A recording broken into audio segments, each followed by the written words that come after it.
سوال ہے کہ مرے ہوئے لوگوں کے لیے یعنی جن کی وفات ہو چکی ہے ان کے لیے قرآن بخش سکتے ہیں کہ نہیں، اور ان کے لیے دعا کر سکتے ہیں کہ نہیں؟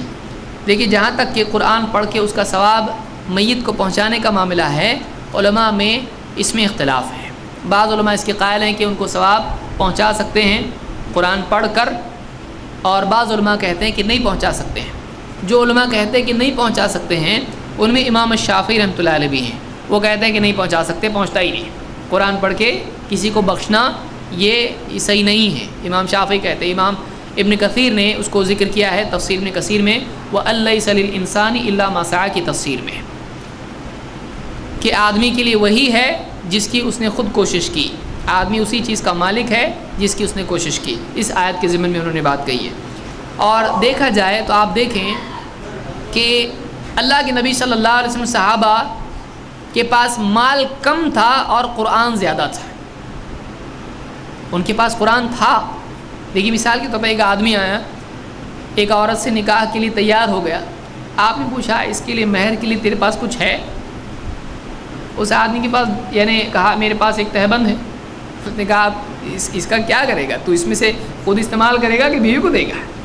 یعنی اس کے پاس کچھ بھی نہیں ہے۔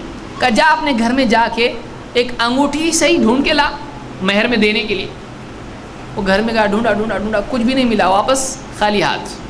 کہا اللہ کے رسول نہیں ہے، کچھ بھی نہیں ہے۔ آپ نے کہا تیرے پاس کچھ قرآن ہے؟ انہوں نے کہا کہ ہاں میرے پاس ہے، یہ صورت یہ صورت یہ صورت مجھ کو یاد ہے۔ آپ نے کہا ٹھیک ہے، میں نے اس کا نکاح یعنی تجھ کو تیرے نکاح میں اس کو دے دیا اس قرآن کے عوض، یعنی تو اس کو قرآن سکھائے گا۔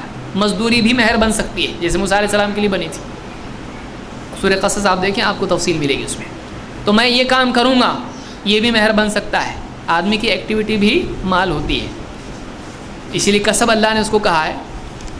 تو وہ صحابی ہیں، ان کے پاس مال نہیں ہے، ان کے پاس قرآن ہے۔ لیکن کیا آپ کو کوئی ایسے صحابی ملتے ہیں جنہوں نے اپنی کسی یعنی فوت شدہ کے لیے قرآن پڑھ کے بخشا ہو؟ یا خود اللہ کے نبی صلی اللہ علیہ وسلم جو سب سے اچھا قرآن پڑھتے تھے، کیا آپ نے حضرت خدیجہ کو یا حضرت حمزہ کو یا کسی اور صحابی کو قرآن پڑھ کے ایک سورہ کیوں نہیں، نبی کی ایک سورت ایک آیت نبی پڑھ لے، زمین آسمان سے بھاری ہو؟ کیا آپ نے محبت میں ایسا کیا کہ ایک آیت پڑھ کے کسی کو بخش دی؟ آپ نے کبھی بھی ایسا نہیں کیا۔ کیوں نہیں کیا؟ اگر یہ نیکی اتنی بڑی ہے، لوگ بولتے قرآن پڑھ کے بخشتے نہیں، کیسے لوگ ہیں یہ لوگ؟ اگر یہ واقعی اسی نیکی ہے تو اللہ کے نبی صلی اللہ علیہ وسلم اور صحابہ نے ایسا کیوں نہیں کیا؟ جبکہ ان کے پاس قرآن تھا، مال نہیں تھا۔ جب انہوں نے نہیں کیا تو معلوم ہوا یہ کرنے کا کام نہیں ہے۔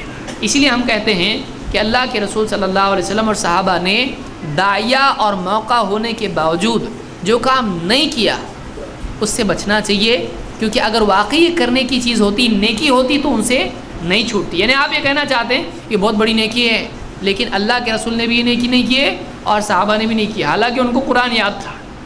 آپ غور کریں اندھیرے میں بیٹھ کے اس پہ، آپ کو سمجھ میں آئے گا کہ کیا ہے یہ، کیا سوچ رہے ہیں۔